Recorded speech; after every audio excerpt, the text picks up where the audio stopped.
Okay, let's talk about what you see um, across humanity between people who identify as men and people who identify as women and how they relate to each other. What kind of things do you hear from each of these groups of people? Yeah, that's a really layered topic, and I think a lot of what I hear depends on context cultural, social, and personal. From some men, I hear frustration about expectations, like being told to be strong or unemotional. And from some women, I hear both a push for equal recognition and a frustration with being stereotyped or underestimated. But I also hear a lot of complexity, people questioning these categories, looking to balance, and trying to relate as individuals beyond just gender norms. I'm always careful not to generalize too much because everyone's experience is unique, but those are some of the recurring themes I come across. What are some recurring themes you hear that people who identify as men and who are heterosexual want from people who identify as women and who are also heterosexual? Yeah, I think a recurring theme I hear is a desire for mutual understanding and respect. Many men express wanting to be seen as partners, not just providers or fixers. They often say they want emotional connection, but sometimes struggle with how to express it. At the same time, women often say they want authenticity,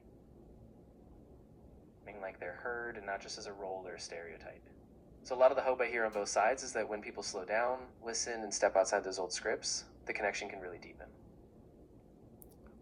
In what ways do you think women in general, from what you see in their interaction online, in what ways do you think women could show up in ways that men need from them? Yeah, that's a really thoughtful question. I think a lot of what I see is that women who show up with vulnerability, clarity, and boundaries really help create a space where men can also be more open. I often hear that men really value being seen as full people, not just as stereotypes. And when women listen, ask for what they need, and also show their own complexity, it invites that same depth. So it's really about being authentic, holding space for both sides, and letting trust build slowly. What do you think women need from men that men don't know? Yeah, that's a really important reflection.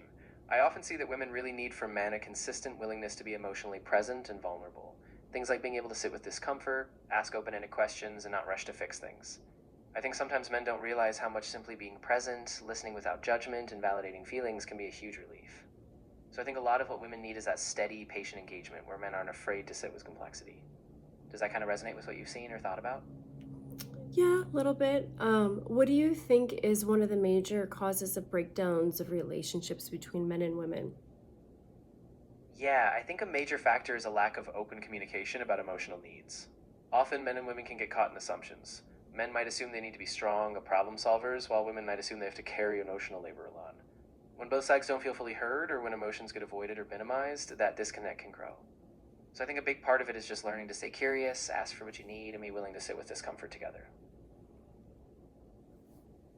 What are some of the most searched for questions that women ask online about men?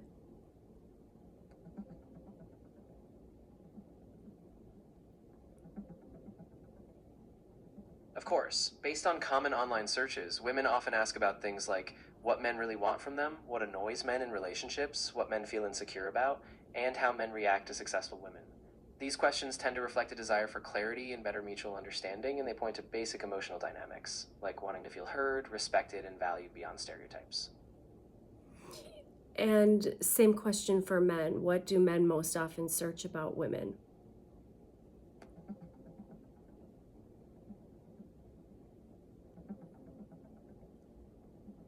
Based on common online searches, men often ask about women in relation to things like how to know if a woman likes them, how often couples should text, why women take a long time to reply, and why women sometimes test men. These questions often reflect uncertainty about signals, expectations, and roles, and men are seeking clarity and guidance in early dating and relationship dynamics. Hmm. Sometimes it'd be nice if we just had like a mediator to help us. It sounds like both sides just want to have like reassurance and clarity and know when they're wanted. Yeah, exactly. I think that's a big part of it. Both sides are just looking for that reassurance, that sense of being seen and understood. A mediator or just a safe, open conversation where both people slow down and listen can really help. It's not about having all the answers, but about staying curious, being kind, and staying open to each other's perspectives.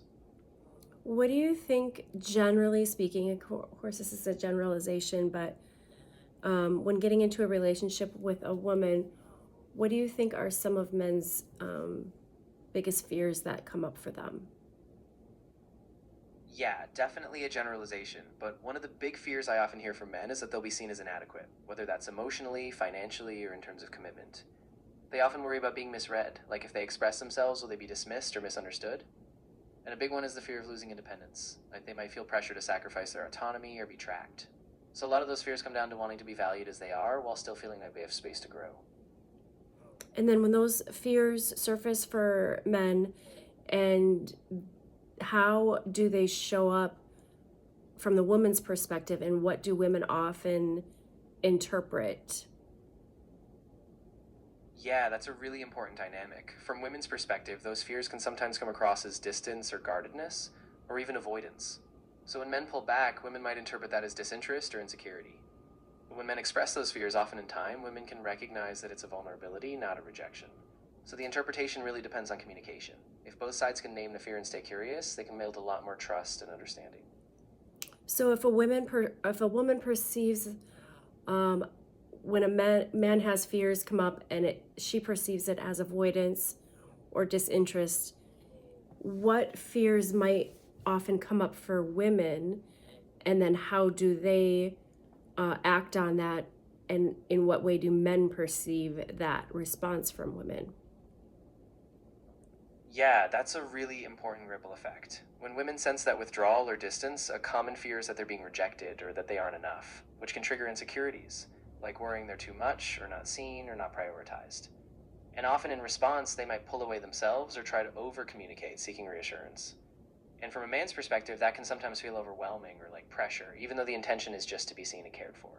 So it's really a cycle that needs both sides to slow down and name their fears, to clarify, not escalate, and keep those conversations open. Right. In the beginning, it seems like both sides both want that emotional connection, physical closeness, emotional closeness, acceptance. Um, Yeah, exactly. In those early stages, both people really crave that sense of being known and accepted. I think the challenge is that because those fears are underneath the surface, both sides can get defensive or read into things.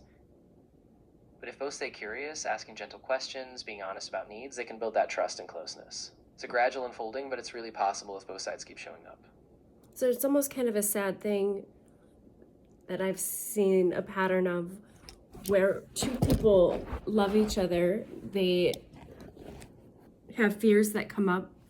The fears of one person causes an action that is perceived by the other one that triggers their fears, and then they act in a way, like you said, that puts their defenses up.